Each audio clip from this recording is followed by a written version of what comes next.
Good day, everyone, and I want to welcome everyone to the latest edition of the Fletcher, Hildreth webinar series.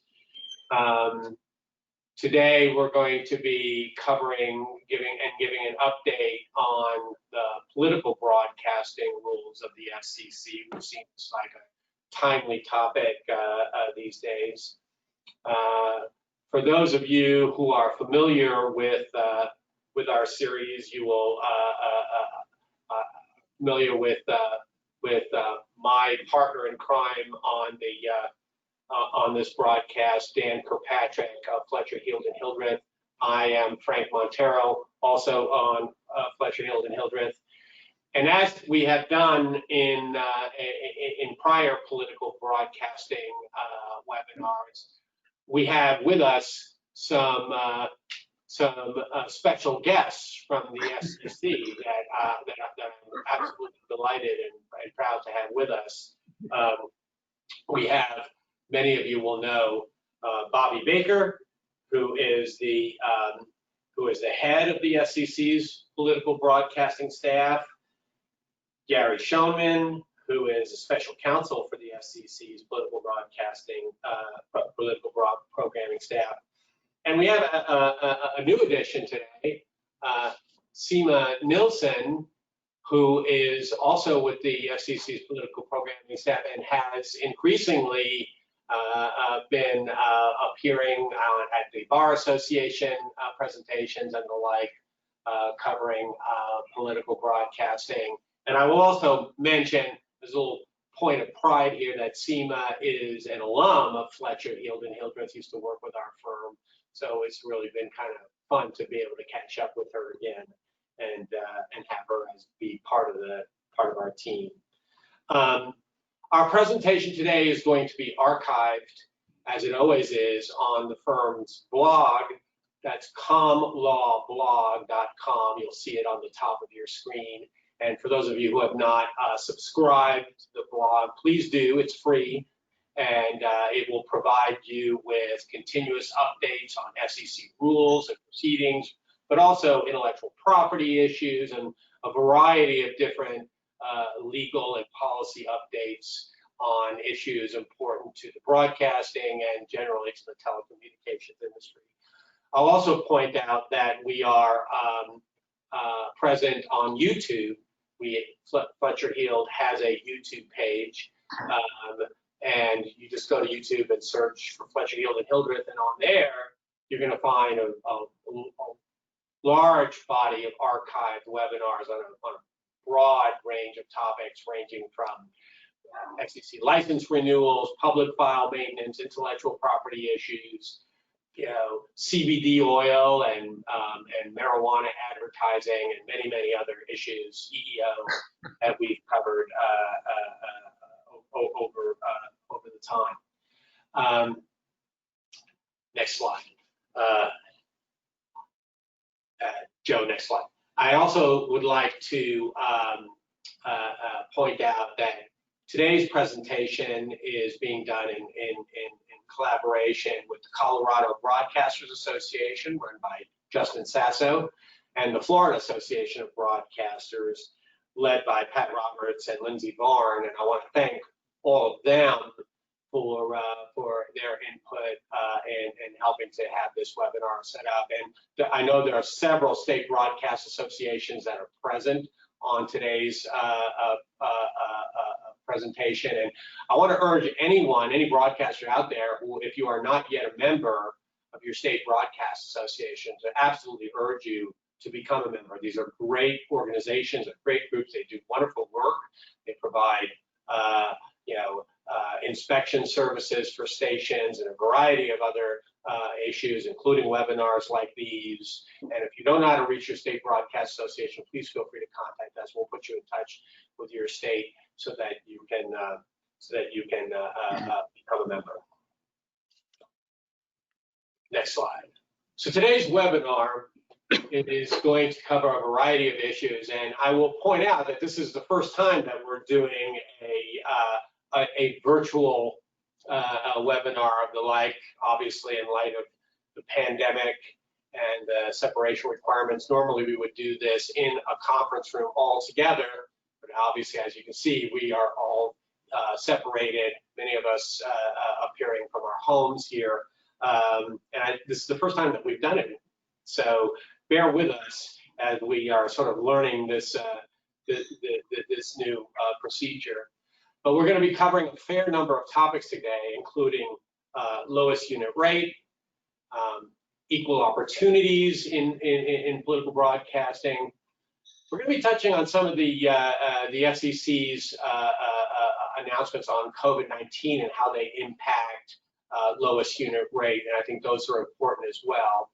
We're going to be handling issue ads from PACs, and then last but not least, record keeping, which is a really important issue these days for your political file, because being in a renewal cycle, we're finding that the record keeping issue is of particular importance. Next slide. So we're going to start with the issue of legally qualified candidates, and basically this is sort of your triggering threshold analysis here on determining whether the political broadcasting rules that we are about to go into in more detail apply, because really you have to, as a threshold matter, determine whether or not you're being approached by and talking to someone who is a legally qualified candidate. In order to do that, they have to be announced. They have to have announced an intention to run for office. They have to be qualified under state law to hold office. I mean, for example, I mean, if you have someone who's not a U.S. citizen saying that they want to be a candidate for president of the United States, well, I mean, you have to be a U.S. citizen to be a president of the United States. So, you know, there's some issues of qualification right there. They have to be qualified under state law to be on the ballot or as a write-in candidate. And presidential candidates have to be qualified in the state or in 10 states. But we have found that a lot of these qualification issues are state-driven. And so it's really sort of important to check with your state laws, because every state differ as far as the ability to be a qualified candidate under the FCC's rules. I know I had a situation, and I don't know if Bobby or Seema or Gary, you guys had, but I had one where I had a candidate or station come to me saying that they were approached by a candidate who was literally behind bars in the state of Virginia, and they claimed to be running for federal office in the state of Virginia. And we determined that we had to do a little research that it was in Virginia you could not be a legally qualified candidate while you were serving time behind bars, which is an issue like that. So once you've gotten past the qualification, the next issue is going to be whether or not this candidate is engaged in a use. Now, use is important because it triggers the equal opportunities requirements. And Joe, I think we can switch to the next slide. A use is what really subjects your station to have to offer equal opportunities to other candidates that are running in the same election. And what is a use?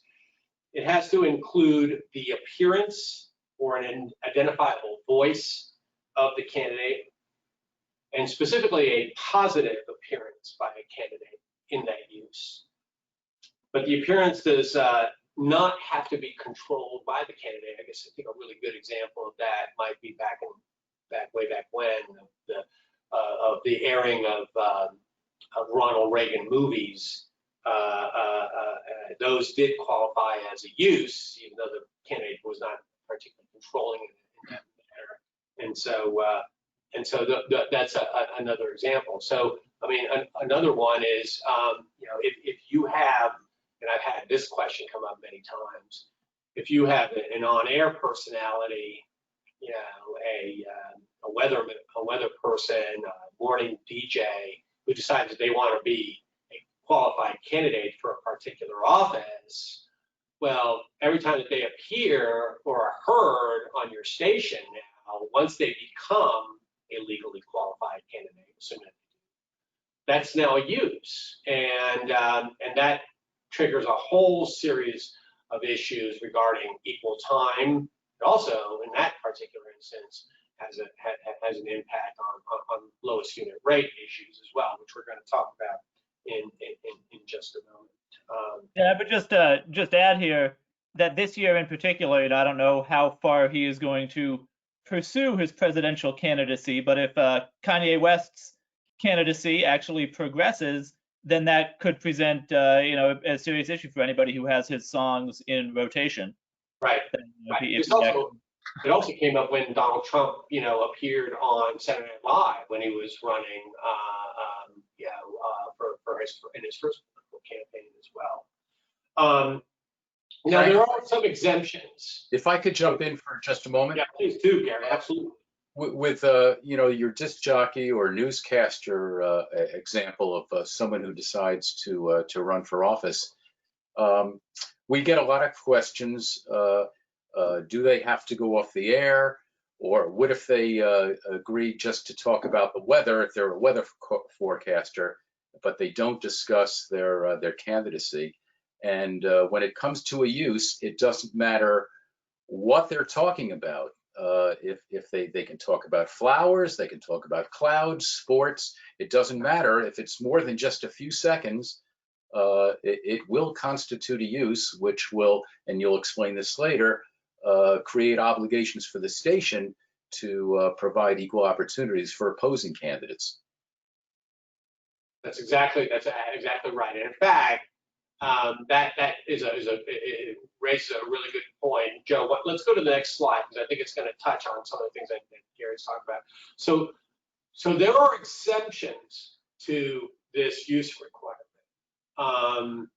There are, bona fide newscasts, for example, showing somebody on a candidate on a newscast, having them on an interview program or in documentaries, maybe, on-spot coverage if they're giving a speech or something like that. But these exemptions, can get a little bit difficult. And I'll just give you a couple examples, and please, Gary and the rest of you, please jump in. So two that comes to my mind. One is the exemption. Really, the analysis here is the substance of the discussion, because, for example, Howard Stern in his program had a political candidate, and you might think, well, that's Howard Stern, that's not a bona fide newscast, give me a break.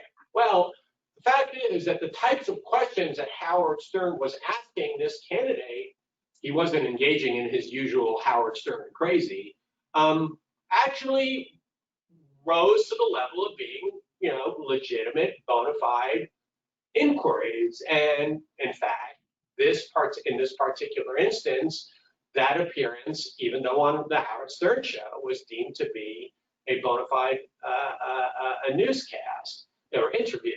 I'll give you another example. I had a station who wanted to have a mayoral candidate on the air, and they were going to ask questions of that candidate, but part of the shtick, if you will, was that the candidate was going to pick their favorite songs and be like a guest DJ on the morning show.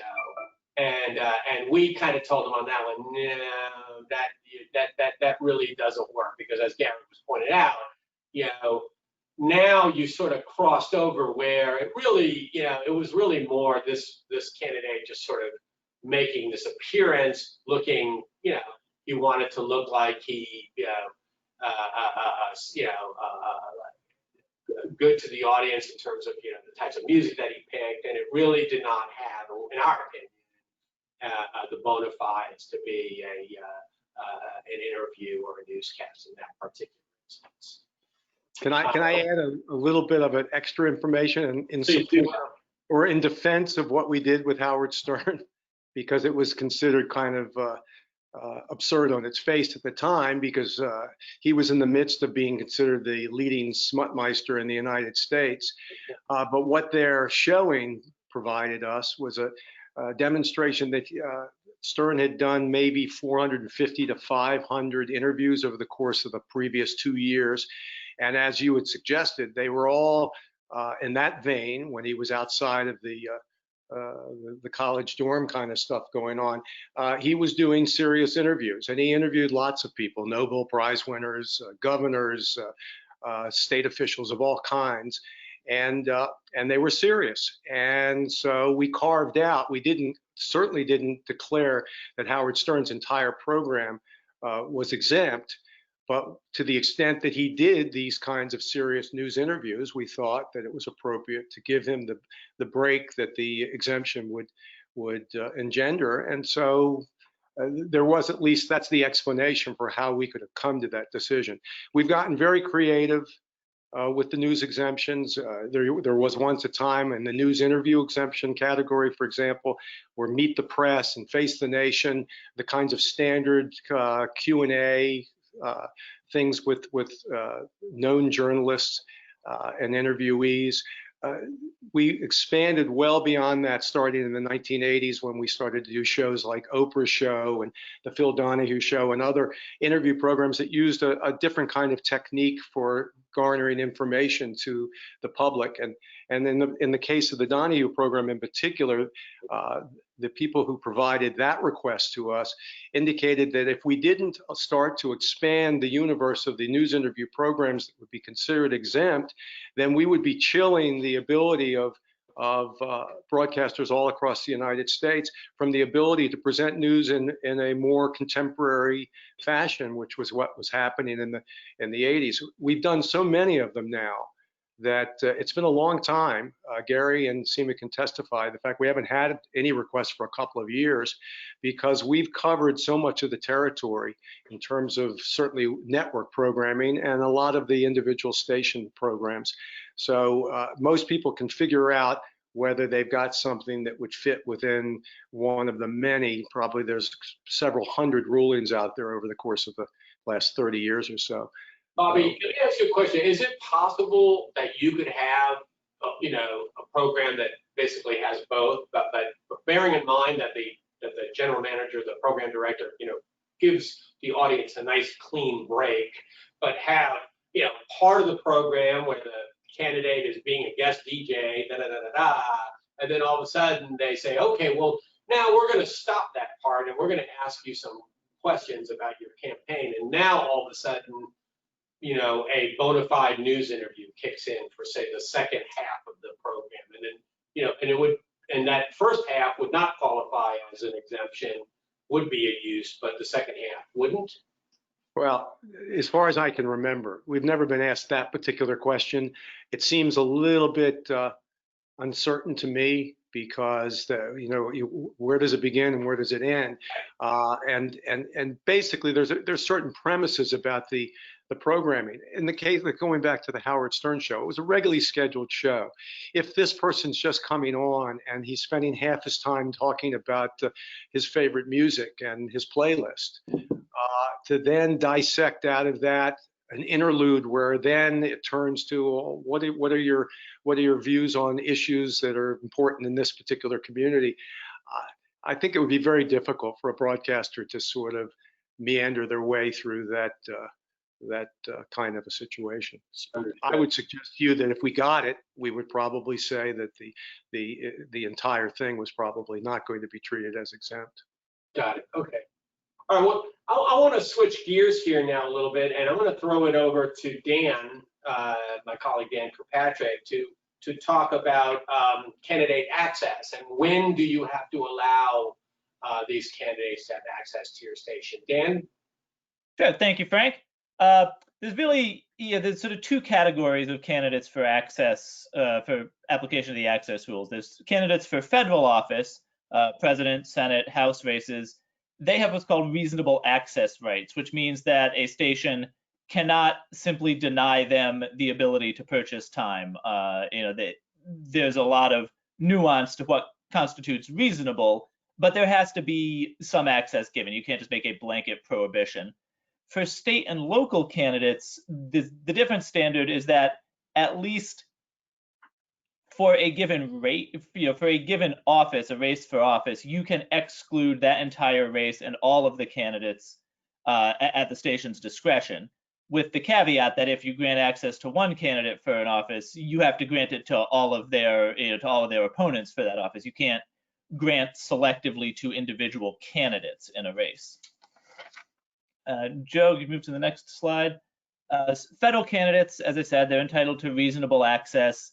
This applies only to candidate uses, as we talked about in the earlier slides, that this is only uses that are under the control of the candidate and are, essentially are paid for and sponsored by the candidate. You can't have a third party, political action committee or someone like that coming in saying, I want to air an ad supporting Donald Trump and you have to sell me the time for it. It doesn't apply that way. It applies only to those that are being purchased by the candidate or the campaign committee. Stations, assuming that applies, the station can't set a flat limit on what they're going to sell to that candidate, to a candidate for office. They can't say, we're going to sell no more than 10 30-second spots in a week for ads for the presidential, for presidential candidates. You can't set that kind of flat limit. It may be that the other reasonable access standards lead to something like that limit, but you can't sort of predefine it and say that that is your limit. Stations can reject unreasonable requests and can negotiate with candidates. If you have a candidate coming in the day before an election saying, I want to buy 3 hours of prime time from you, that may reasonably be considered unreasonable, and but you wouldn't have to grant that necessarily. But you would want to negotiate with the candidate and try and come to some sort of arrangement to be able to sell them some time to satisfy what they want without necessarily simply, giving them exactly what they want on their first request. Stations don't need to respond to blind requests for avails or time. That would be something where whoever is calling you to purchase the time isn't identifying what candidate it is that they want to that they're buying the time for. Again, federal access you must offer access in prime time and in any sort of program time. You can't exclude any individual category of time other than news. That is one carve out. You could say that you will not sell political time during news programming. All other categories of programming, you can't categorically exclude them. There isn't a right of access to sort of a particular program. If you have, say one very popular primetime show, the candidate doesn't necessarily have the right to come to you and say, you have to grant me ad time or sell me ad time during this program. All of the other, reasonableness standards will apply to a request like that. If you have ad time available, then that makes it much more difficult to say that it's that it's unreasonable for him or her to make that request. But again, it's really sort of the totality of the circumstances is looked at in determining if a request is reasonable.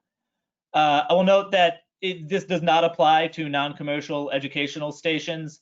They are exempt from these reasonable access concerns, which is sort of the flip side of the prohibition on a non-commercial educational station selling political time, is that they can't be forced to sell political time. Otherwise, they would be in something of an impossible bind if they had to grant reasonable access but couldn't sell time. Next slide, Joe. A little more on what constitutes reasonable. You can look at how much time you've previously sold to a candidate. If they have bought huge amounts of time already, maybe that makes it less or more reasonable to reject or try and limit future time.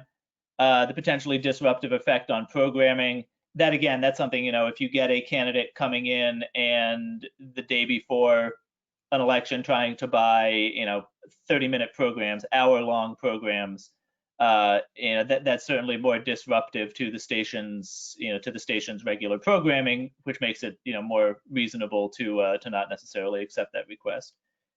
You can also look at the possibility of equal opportunity requests. Again, that goes to the same idea that, if you have one candidate buying huge amounts of time, that will put you in the situation where if you sell it to that candidate, you have to sell it to any other candidates for the race. So if you have, say, 5 candidates for a House of Representatives seat or for president, if you grant, a 30-minute primetime program to one of them, you would then have to grant it to any others who came in on the same terms and wanted to buy that time, which factors into whether the initial sale would be deemed unreasonable.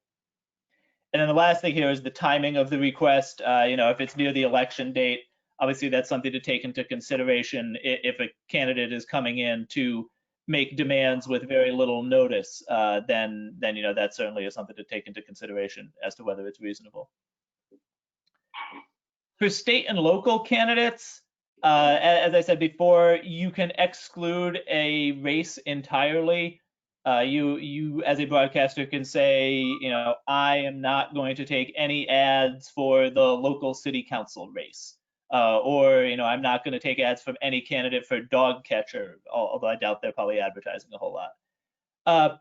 But again, you have to do it only for that race. If you take an ad from any candidate for the race, you have to take ads from all other candidates for that race. You can also, where you can reject it entirely, you can also limit it. You can say, I'm only going to take ads for city council during X, Y, and Z programs, or during X, Y, Z hours of the day. You can discount it to certain day parts.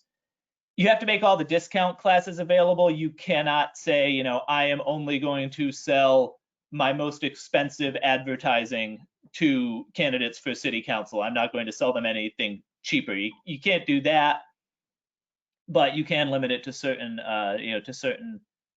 programs. There's equal opportunities, lowest unit charge, and no censorship. Those will all apply for any candidate ad. Once you as a station have accepted selling ads for that race and accepted any ads for that race, all of the standard protections for candidates, the no censorship, which says that once you have agreed to take candidate ads, you can't edit the content of the ad. Regardless of how objectionable you may find it, the station is not allowed to make any changes to it.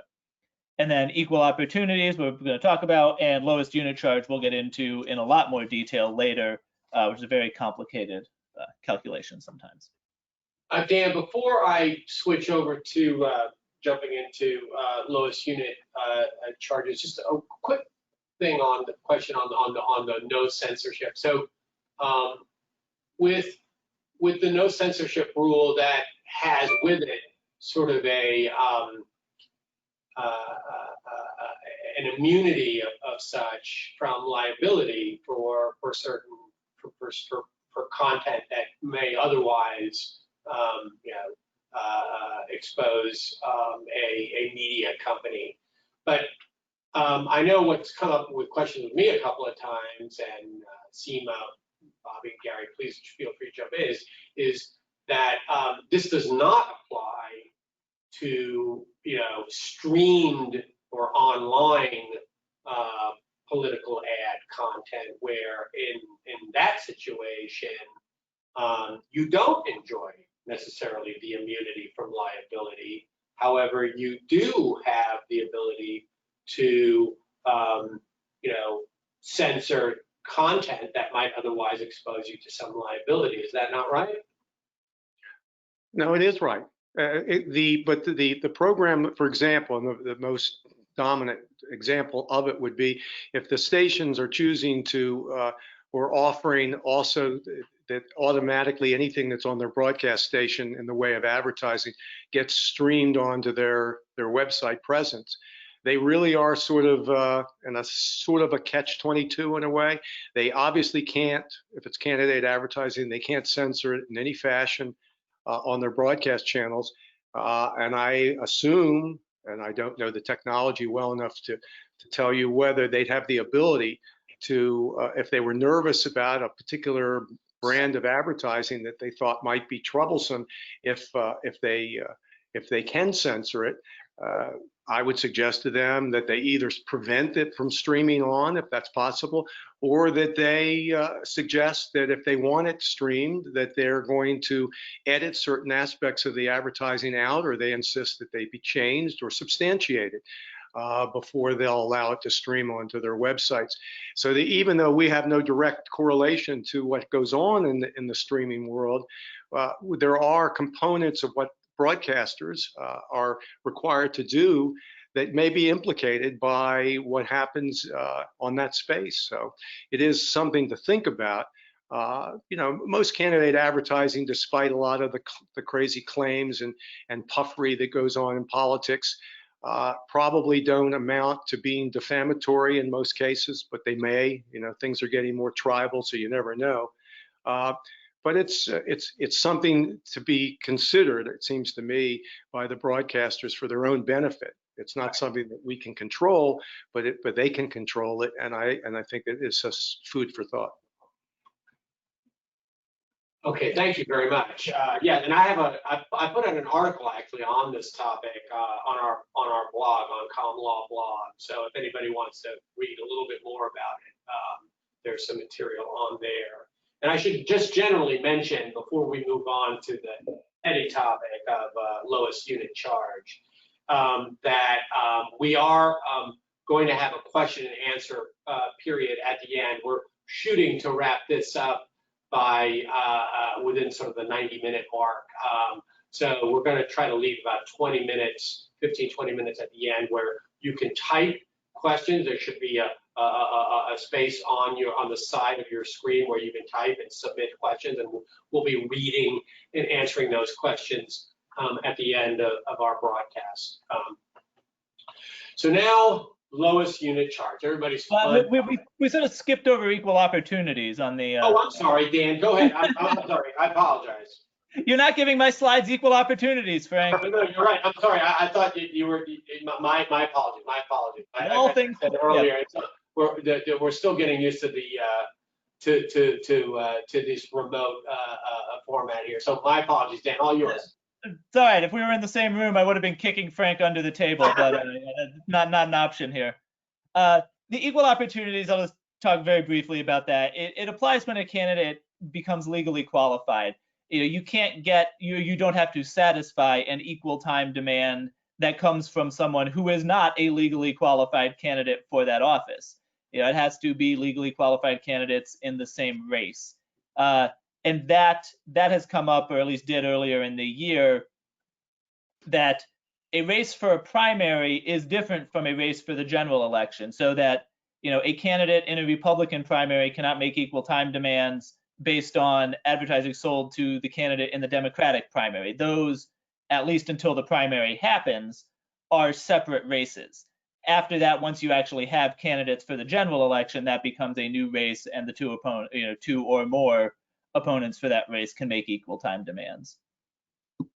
The candidates to I guess I should go back a little bit, just the equal opportunities. What it is that, any candidate for the same race, if you sell time at various specific terms and rates to one candidate, you have to make time available to other candidates on the same terms at the same rates. If you sell a 30-second spot for $50 to candidate Y, then you have to sell the same thing essentially to all the other candidates in the race if they come in and demand it. That can get, that can get really more complicated if you are selling somewhat more unique advertising, like I was talking about with like the 30-second spots. This is also where you have to be very careful with monitoring uses by people who are otherwise on air. Your morning DJ who decides to run for office, if you're not careful and you allow him to stay on air doing his morning DJing, for 3 hours, then you're going to have to give 3 hours of time potentially to all the other candidates in that race. That's really sort of the big reason you need to be careful of that once an on-air personality or someone else becomes a candidate. To make that equal time demand, the opposing candidates have to contact the station within 7 days of the time that the opponent's advertising or other use actually aired. Although that may be extended if the station is not complying with their political file obligations and actually getting things into their file in a timely manner, that 7 days could be extended. But if you're putting orders in within the 24 hours of when you receive them, then it's 7 days from the time that the first ad or the first use airs is when the opponents can make that demand. And as we said, it's triggered by a non-exempt use. If it's an appearance in an exempt program, a news program, an interview program, then that does not trigger the equal opportunities obligations. And now, Frank, I will turn it over to you to talk about the lowest unit charge. Wrestle the microphone away from Frank. All right.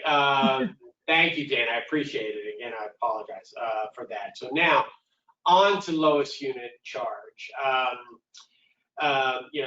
We have a qualified candidate, we have a use, you've made a determination as to whether or not you're going to sell time to that state candidate, or you have to make it available to the federal candidate. What can you charge these candidates? And here, basically, this applies to all candidates, and the lowest unit charge is the lowest rate that is charged to commercial advertisers for the same class, the same amount of time, and over the same period. And the lowest unit charge applies during particular political windows, and those are 45 days before a primary election and 60 days before a general election, which for purposes of our upcoming November 3rd election, it would start September 4th. So mark that day on your calendar, September 4th, because that's when the lowest unit charge window will begin for all of you. And it applies to, and this is sort of a subtle point, but I think it's worth mentioning, to uses that are in connection with the campaign. So for example, I mean, to use a purely hypothetical, this is not based on real life, but just kind of give you an illustration, if, for example, if say Donald Trump were to do a promo or a spot for one of his hotels, that is not qualified to lowest unit rate, right? I mean, a ad spot by Trump Hotels is not qualified for the lowest unit rate merely by virtue of the fact that Donald Trump is a qualified candidate. Frank, we do get some questions on that very point, and they usually involve auto dealers. They're always auto dealers. I don't know why they do their own commercials, but auto dealers like to appear in their own commercials. Right. And sometimes they run for office. And we've gotten questions where we have an auto dealer / candidate who wants to get the lowest unit rate for his car commercial. Sure, why not? And of course, if he's doing a strict commercial for his product, for his cars, he pays the prevailing rate for whatever the station charges for commercial advertisers. And but if he's doing a candidate-sponsored ad during the windows, then he would be entitled to a lowest unit charge. Absolutely. Okay. Good, Gary. Thank you very much. Next slide. So again, the lowest unit charge sort of calculation here is really basically has three components. You want to charge the same rate that you charge, which is the lowest rate charge to your commercial advertisers for the same class, fixed versus preemptible, same amount of time, say 30, 60 seconds, what have you, and for the same period, prime time, drive, that sort of thing. Class, amount, period of time. Next slide. Within that, basically the idea here is within those particular windows, 45 days prior to the primary and 60 days prior to the general election, that candidate is going to be receiving the benefit of all the discounts that you would otherwise be offering to the commercial advertisers as well, which leads to the next issue, which is how to handle things such as package time and the like. So packaged plans and bonus spots are not considered a separate class for lowest unit rate. And packages within a class are just treated as a volume discount. Packages which straddle multiple classes of times or day parts can be allocated, but just keep a careful accounting of how you handle these. We basically urge our clients to keep all your records on how you calculate these package plans, and keep them sort of as a CY in your CYA file. You all know what CYA stands for. Just in case there's a complaint or the FCC makes an inquiry of you of how you've handled these. Preemptible time. With preemptible time, where you have separate levels of preemption with different rights, you should treat each level as a separate class. Make sure that you have full disclosure of the likelihood of preemption to the candidate, so there are no surprises. And in fact, we're going to be talking a little later about disclosure documents and part of the record keeping so that you can make full body of information available to your candidates and have a record of having made that information available to your candidate. Again, for your CYA file, so that there are no surprises. And then likewise, with stations that just sort of do a self-time using a perpetual auction basis, just treat that as one class. Do you guys want to chime in on any of this? Yeah. You want me to? Let me add something I think will be very useful or helpful to particularly for radio broadcasters. We've certainly become accustomed to the fact that there are lots of clusters of commonly owned radio stations in individual markets. Now, as many in a lot of markets as they used to be able to own in the United States until 1987, whenever it went to 12, 12, and 12, and now all bets are off.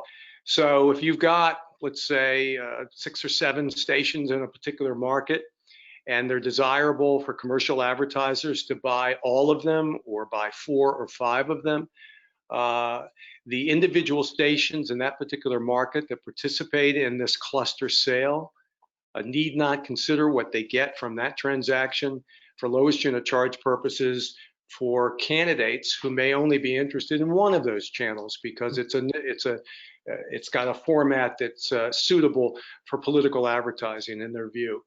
And so what that's done, at least on the radio side, is that alone, because of the enormous number of clusters that there are now through the capacity of a lot of the big radio groups and even regional groups and some that are not so big, but where they do have at least 1 or 2 stations in a market. As long as you got 2 or more stations participating in one of these sales, whether it's a cluster or it's part of a sports network that's coming to them, and it's Ohio State football, and everybody in the state is doing radio and television and cable. Yeah. So the bottom line is it's a huge, I think it's a huge perk to the radio broadcasters in terms of being able to do a lot of their commercial business without any implication for the candidates that come to them directly, who only are interested in their particular station, in which case that station will have its own lowest unit charges. It actually may be higher than the amount of compensation they get from the clusters or the networks. So that's a big deal. Overall, it's our understanding, just through talking to people anecdotally, that there are softwares out there now that they did not exist in the first probably 15 or 20 years of my career, that are very, very specific to things like lowest unit charge, so that it's no longer a function of having to literally go through to make sure that you don't have a particular commercial sale that would implicate a certain aspect of lowest unit charge.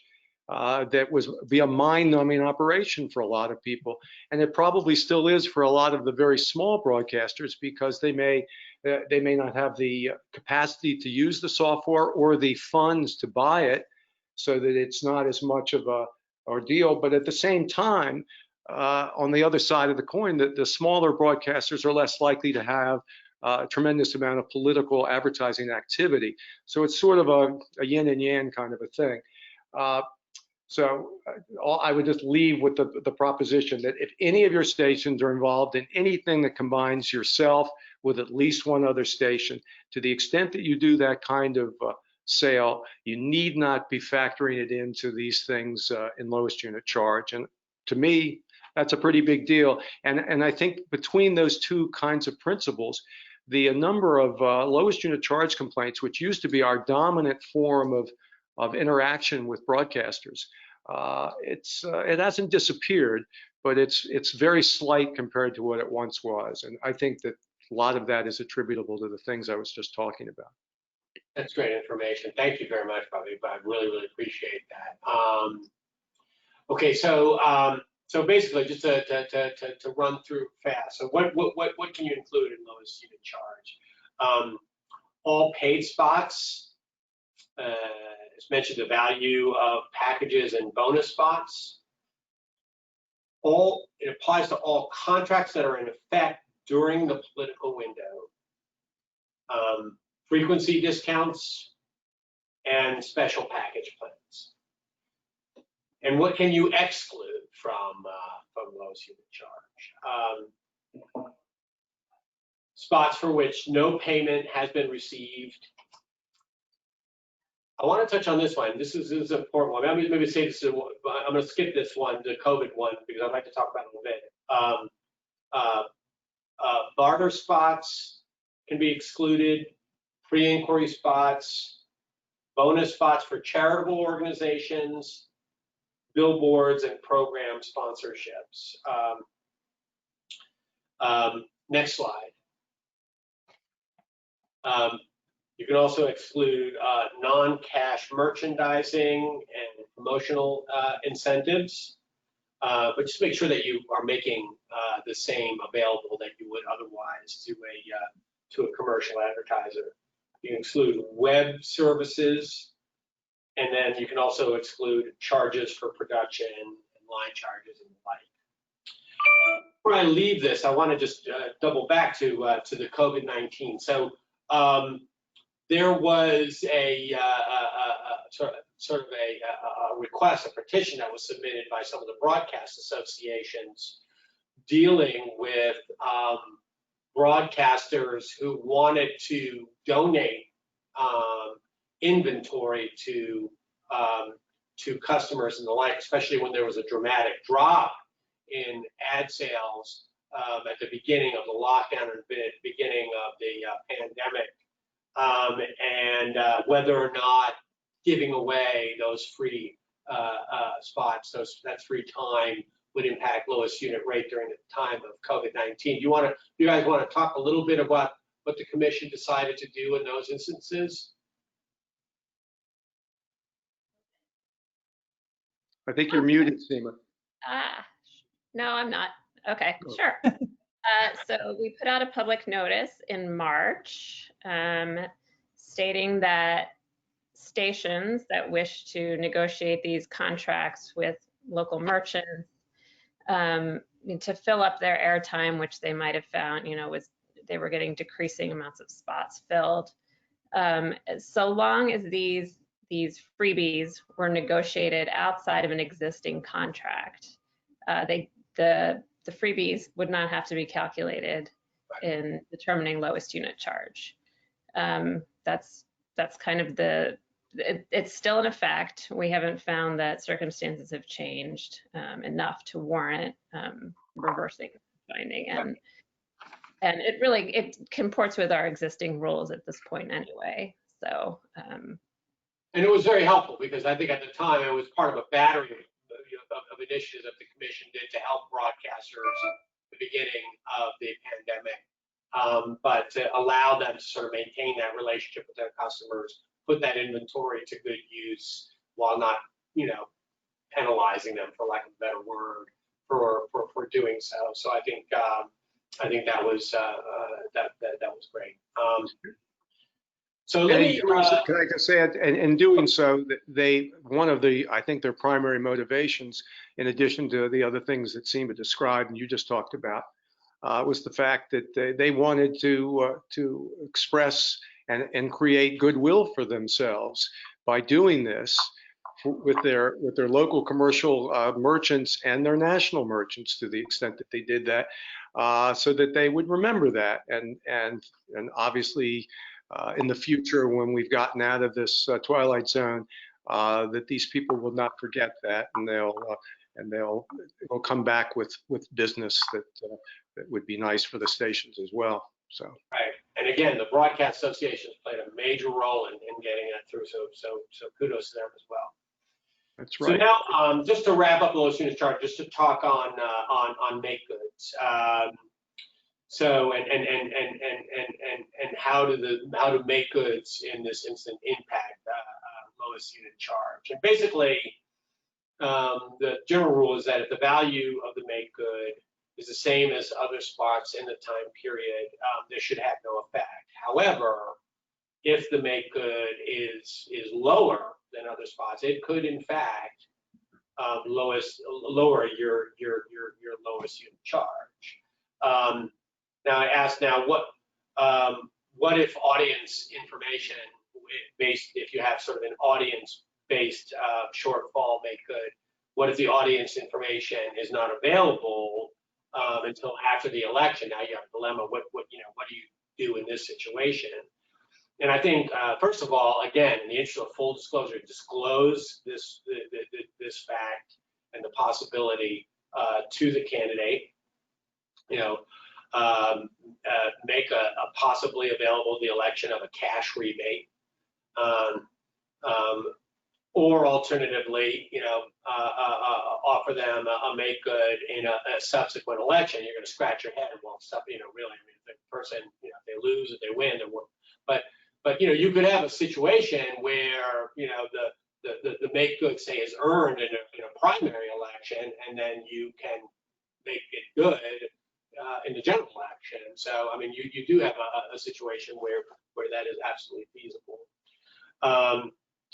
But basically, with regard to time-sensitive make goods, a political make good has to run before the election if the station, as a general rule, provides time-sensitive make goods to commercial advertisers, basically purchasing the same class and the same time during the same year, the same period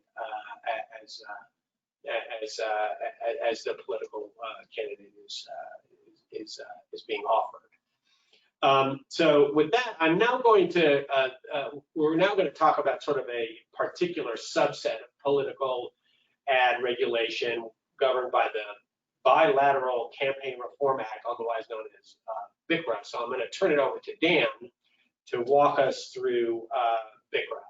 Dan?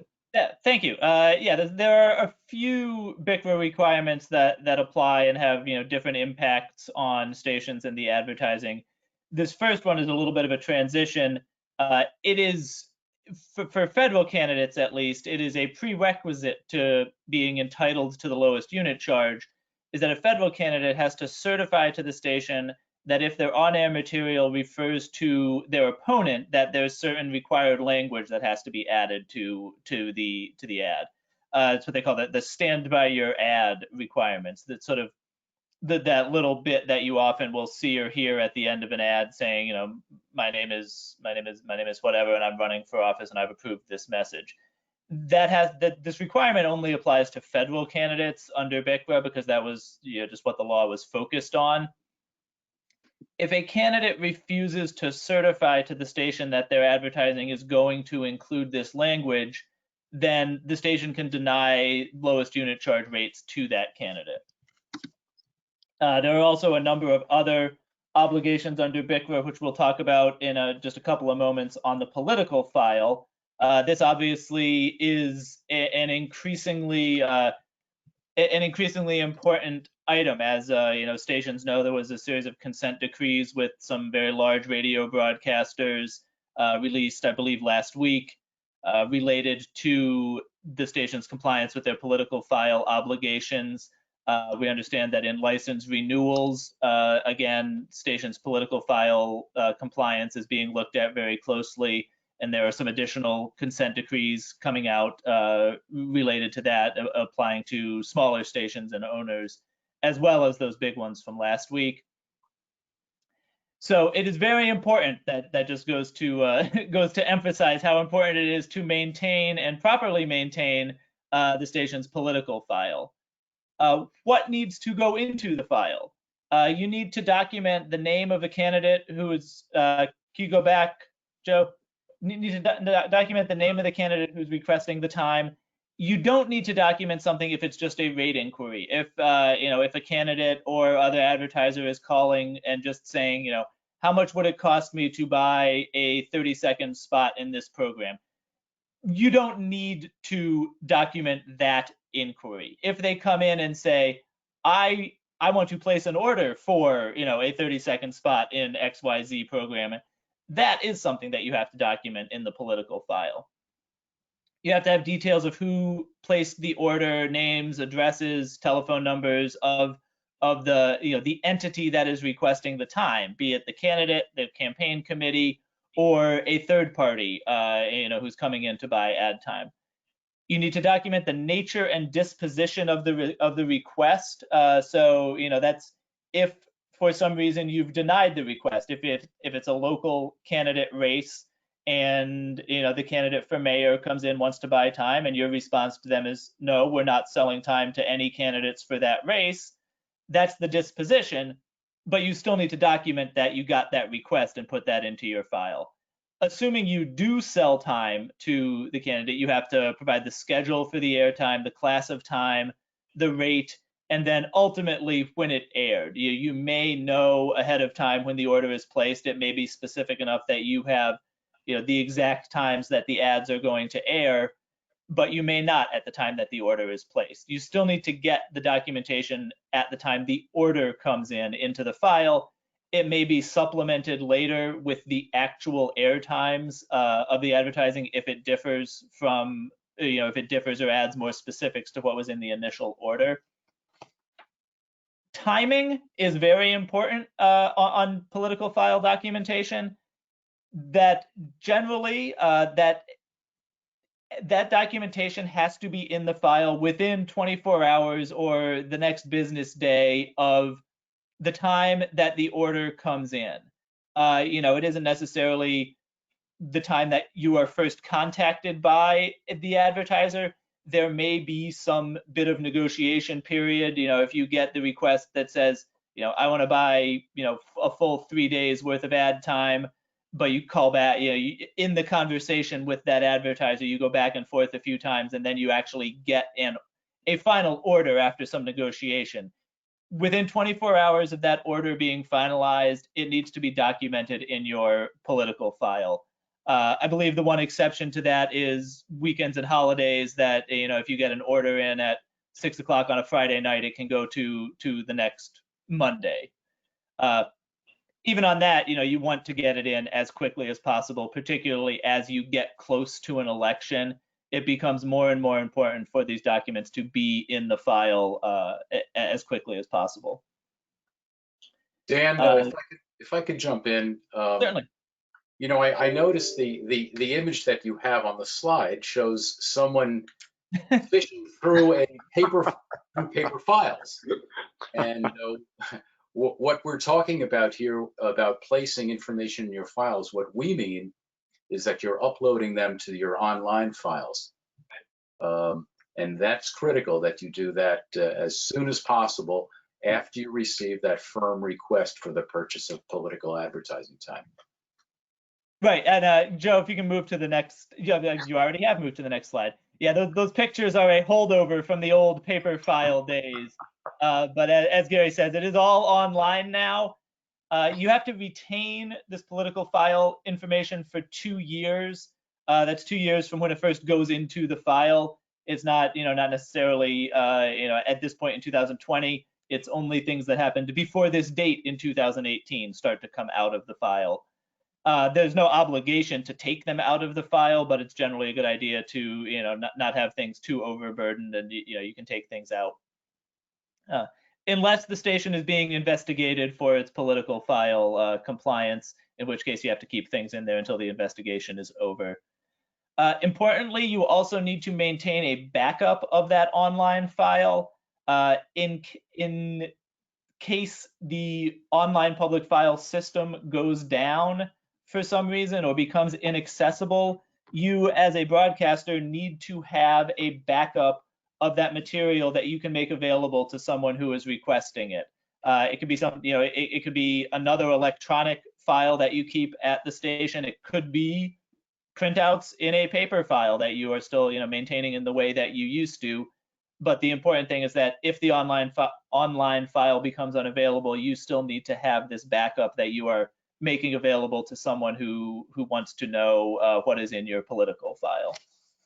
And I can just jump in here real fast. Just for those of you out there who have not yet or filed your license renewals, because we are in the middle of a broadcast license renewal, radio and television.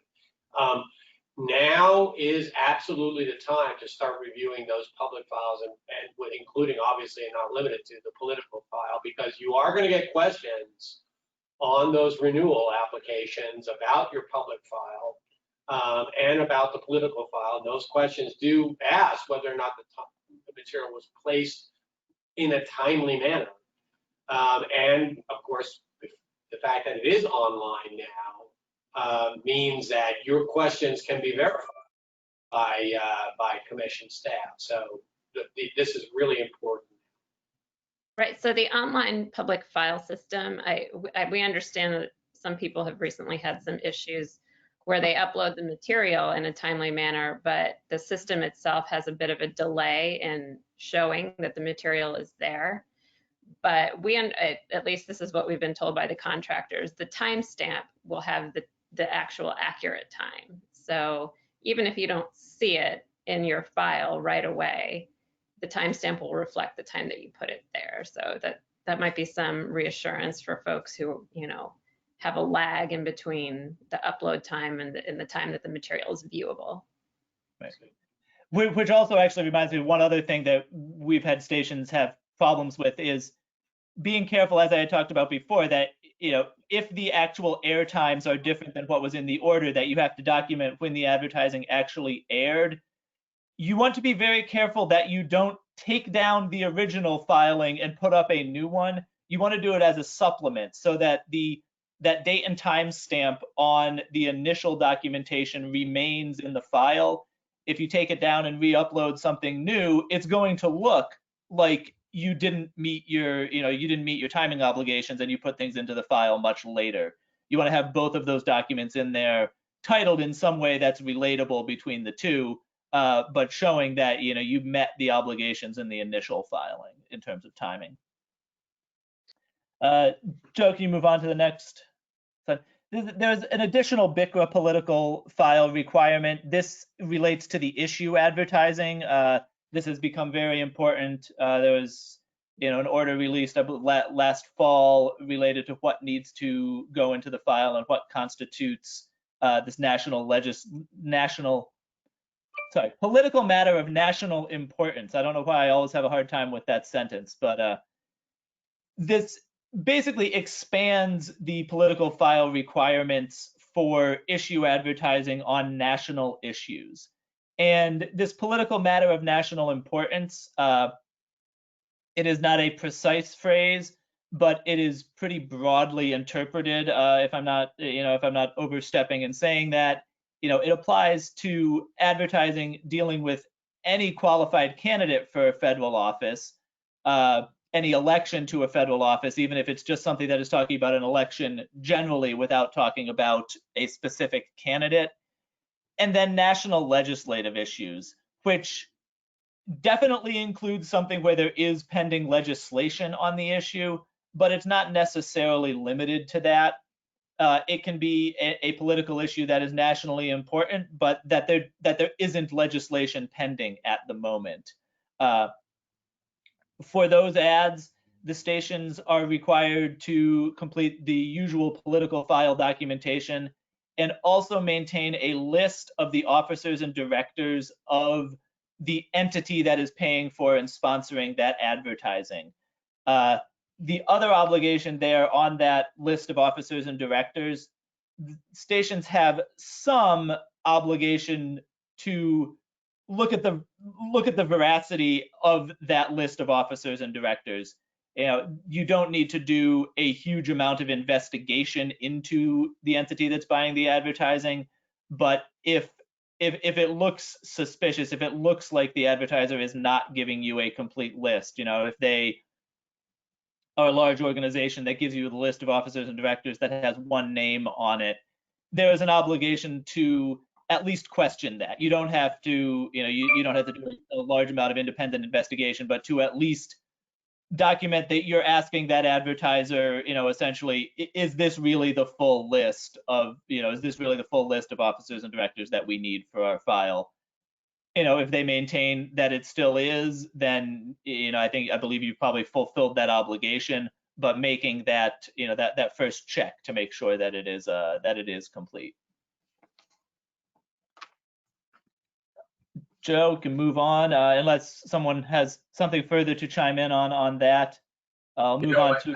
Actually, I do. On the political file, it's important that the obligation to maintain an online political file that's complete and up to date, the obligation is on the station, and a lot of times they'll get pushback from a candidate or from an issue advertiser where either the campaign or the issue advertiser doesn't want to, for whatever reason, provide information that the station needs to do its job.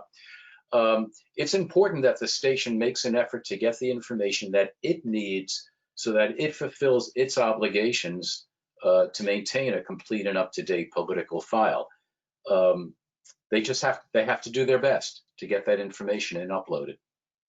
Right, and I guess that leads to sort of the question for you all. Obviously for issue advertising, the station always has the fallback of saying, if you don't get me the documentation, I'm just not going to air the ads.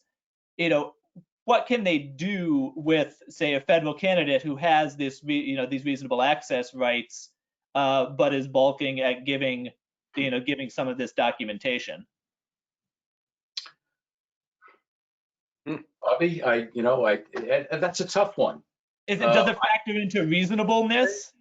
Well, the only thing that I can recall, and it was happening substantially some years ago, where with the certification in terms of that if you're going to refer to your opponent, the kind of certification that you have to make, that you'll do the certain kinds of disclaimers and stuff like that.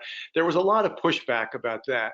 I can't recall a situation where, because the amount of information that comes from the candidate advertising is so much less than the issue advertisers, because they don't have to describe the content of their ads, which was the subject of the order that you were talking about from last year, where that wasn't the timing issue that's now being visited with these consent decrees, but it's just it just doesn't come up in the way that you just described. I don't think. I can't recall it. The only time that I remember that there was a tussle, but it went back to the early days of the BICRA requirement about certification, when there were a certain number of federal candidates that didn't want to provide that kind of information and didn't want to sign anything. Right. Their ad agencies did not want to sign pieces of paper. But again, as Gary said, no matter what you're talking about in terms of these responsibilities, ultimately, it's not the advertiser that we can get to. We have no nexus to them. We only have control over what the broadcasters are doing. And so it is incumbent on them to do the best they can. They certainly, if they don't get the kind of information you just described from a federal candidate or any candidate, that would be a predicate, I think, for not selling the time, despite the things for reasonable access and equal opportunities. If they're not giving the station the information that we require, then I think the station can say, until you give it to us, we're just not going to run your ads. Right. It becomes, it essentially becomes unreasonable at that point to grant them the access. Well, certainly at the federal level, then that would be unreasonable if they're unwilling to give you the information. And we have a lot of philosophy that we do not expect broadcasters to be private investigators, so that if they don't get the information from the third party, then we don't expect them to turn over rocks and stones and go behind secret doors and so forth to figure things out. So it really is something that I believe that they can impress upon these people who want to get on their stations, but can be denied if they don't provide the requisite information.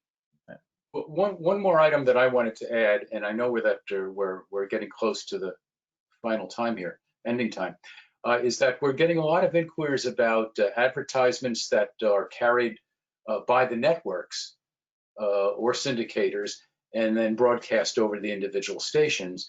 And the question has become, well, what are the station's obligations in uploading information about candidate and issue ads that originate with the networks? And we take the position that stations are responsible for the contents of their broadcasts. If they broadcast a candidate-sponsored ad, or if they broadcast an issue ad that communicates a political matter of national importance, then they have to upload information about that ad. So it doesn't matter whether the ad originates down the hall in a studio at the station or 2,000 miles away in New York from a network. They have to upload information about that ad if reporting obligations are triggered. And so that does mean that stations have to communicate with their networks and make sure that they get the information they need to carry out their obligations as licensees. And just to add to that just for a second, and one of the ways that they hopefully can succeed in doing that would be to stipulate in their affiliation agreements with the networks or these other regional networks of programming and the like, wherever they're getting programming outside their own station. They should be stipulating that these providers should be providing them in a timely way, like immediately, absent unusual circumstances, that they get this information from the networks. Just recently, the Westwood Network, which is not a licensing network, so we literally don't have any control over them, but they voluntarily have created a total Westwood philosophy that any time that they do any issue ad that they think is impacted in terms of having to go in the file, and certainly all candidate advertising, to the extent that that's provided by the Westwood Network, they're providing that paperwork pretty much instantaneously. At least that's what they say. Thanks. As Gary said, we're running near the end of our time, so I'll just talk very quickly about the concept of a disclosure statement. This is something that is not legally required that you have it, but it is a good idea to have something in writing that you can provide to candidates or agencies, or just post into your online public file that lays out sort of the basic parameters of your political advertising rules and policies. This can change as a political season moves on, but the standard things that would go in here are the classes of time that are available to advertisers, the lowest unit charge if you have calculated it, although obviously that can change with some frequency. Put make good policies, preemptible time practices, audience delivery sales practices, other practices like, if you have a general policy that you have to receive the actual advertising in a certain manner as a certain type of digital file, and if you have to receive it a certain amount of time before it is scheduled to air, that's the kind of policies that you would want to put in this disclosure statement, so that any candidate or agency that is coming to you to place time has all of this information available to them, and that it is documented. The documentation protects you somewhat in terms of any charges that you're not treating people fairly. If you have this statement and you say, we've complied with this statement for all of our advertisers, this is what we're doing, it's just good to have that in there. But we don't need to spend much more time on that. I will now turn this over to Frank to talk a little bit about sponsorship identification in political advertising. Okay, home stretch here, just real briefly. We're going to talk about sponsorship ID and payment mechanism. And sponsorship ID, you broadcast others should be familiar with what we're talking about here. Just a reminder that all the sponsorship ID rules that apply to commercial ads, paid content, apply equally to a political ad. So you have to use paid for or sponsored by. Spots that are paid for by someone other than the candidate have to state whether they were authorized by the candidate.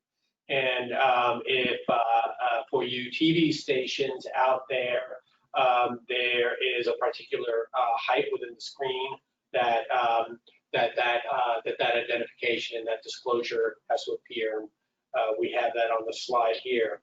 And then BICRA has, again, its own sponsorship ID rules. Again, switching to the next slide, so if in BICRA, if an opponent in the campaign is mentioned, then the candidate putting on that spot has to identify themselves and say, I authorize this spot, or if it's paid for by the committee, you have to say that who's paid for, and with TV, you have to include that is triggered by the image of the candidate identifying themselves. And then radio, again, with a voice identifying themselves, saying, I authorize this ad. And then next slide, Joe. In programming that advocates the election or the defeat of a particular candidate, if it was authorized by the candidate, they have to say so that they authorized the ad. And if it was not, they have to identify. You have to identify who paid for the ad. And I think we have an inquiry at the bottom there. I think what Bobby had mentioned earlier about that they don't expect stations to act as private investigators in this particular instance. I suppose that would still apply under some of these circumstances as well. And then last but not least, near and dear to all of your hearts is payment mechanisms. If you're with federal candidates, you can require payment for up to 7 days in advance. First, in state races, just generally we advise that you apply the same rules on advance payments that you would apply to commercial advertisers. And then lastly, whether you can offer credit. Basically, you should offer credit. Last slide, Joe. If you have a credit relationship with the candidate, and if the candidate assumes the responsibility, and if you would otherwise offer credit to a commercial advertiser. And with that, that's the end of our presentation. we have a little bit of time left here to be able to field some questions, and I'm going to open up here. So Yeah, we have a few questions in the hopper already. Some of them are pretty simple, so we can just answer them very quickly. One is, the station needs to document local race requests in the political file? Yes. Obviously, the disposition of those requests might be different if you're deciding not to take the advertising for a race. But even if you're not accepting advertising for a particular local or state race, it still needs to be documented in the political file. And why don't you go ahead and read some of the questions, any other questions that might be there. And again, if anyone has any questions, there, you can go ahead and type them on there now. Here's another one that a station said that they had a federal candidate reach out to them to request an interview. They were not requesting to purchase time. They were asking, I guess, to be interviewed on air. And does that trigger a political file obligation? No. No, I mean, it's if you're asking whether that would satisfy some aspect of reasonable access, the answer would be no. Right. And if they're being interviewed, then theoretically the interview should be a journalistic decision to interview them, not the insistence of a candidate, in which case it wouldn't be an exempt interview. So it would if they chose to do that, there would be equal time involved in that situation. But the answer is no. Reasonable access essentially means the right of a federal candidate to request to purchase reasonable amounts of advertising, not to be given away free time, and not for interviews. All right, we just got one more question in here, which is for the three of you really specifically, is if you can just talk a little bit more about the timing of uploads into the political file. I think obviously that's a big concern for stations now, but if you can just give a little bit more information on that. Well, if you receive a candidate-sponsored ad or an issue ad that communicates a political matter of national importance, then that has to be uploaded within 24 hours of receiving that request for the purchase of airtime. That's essentially it. Right, and is that, I think one thing we get a lot of questions on is that idea of when is the request sort of final enough that it needs to be documented? Is it at the point where they're actually signing the order form for the advertising, or is it when they first contact you and say, we want to buy this much advertising, but then there's negotiation afterwards? Well, it's triggered when they actually ask for a specific schedule of time.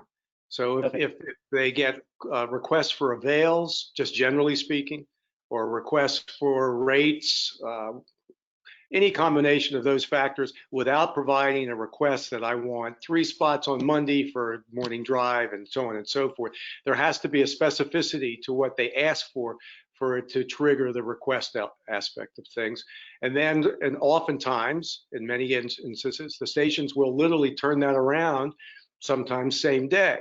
If it's a request that they find suitable and they don't need to make a counter offer, they could close the deal that day. And so you'd have the request and the disposition occurring on the same day. So, but if there's a back and forth and it takes several days to resolve, the request would still go in when they've asked for it, and then 2 or 3 days later you'd have the disposition. So there's 2 dates that go into the file: the request date, and it has to be specific schedule, and then the actual fulfillment of that request, and either through counter offers and so forth, or just straight out the station just accepts their offer to buy the time. Right, and then if those two were different, separated by a few days, on that initial upload, would there be some sort of note in there saying, that the disposition is uncertain at this, noting that it's still under negotiation, that this is the request? No, I don't think specifically it would have to say that. It would say, They should be associating the request with the dispositions or the invoice, whatever it is, however stations choose to memorialize this information to go into the file. But it should be a file number, however they choose, to make sure that people could readily understand that when this request was made, it relates to this particular invoice. That would be a wise thing to do, on the premise that it could be difficult for the FCC in some instances to determine exactly whether what they're seeing as an invoice does relate to something that happened before it. And so for the sake of a station's comfort zone, they wish anything that goes in the file that relates to the same transaction should all be memorialized in a way that people would understand. And because you've got reconciliations on the disposition, when you've got preemptible time and there's a certain amount of spots preempted, there will be make goods. And then so those make goods, and when they are going to be aired instead of the original purchase dates, that needs to be memorialized. I recognize that a lot of this is mind-numbing and hard to do, especially in markets where there's a lot of political advertising activity and things are happening pretty fast and furious. But it's, I guess, you could argue that it's one of the prices for doing business and getting political advertising. So it's about all I can say about that. Dan, I have a question for you, I guess, or maybe you on the disclosure statements that you were talking about before that broadcasters may want to maintain and all that. Are there forms available that that you have that can be made available, or that broadcasters can access to see what one of these disclosure statements look like and to work off of? I mean, we have some templates that we've used in the past. Also, always a good place, if you're looking for a disclosure statement, is to look in other stations' online public files. A lot of stations will actually post them, sometimes in a separate folder, sometimes just somewhere in the political file, and you can look and see what others are doing there. And this obviously, also is a place where the state broadcast associations may be very helpful. Yeah. Yeah, and the only thing, and this is the caveat for all of that with the disclosure statement, some people have in the past, we've discovered, they've done disclosure statements that are generic. In other words, they'll see a template for a disclosure statement and they just copy it.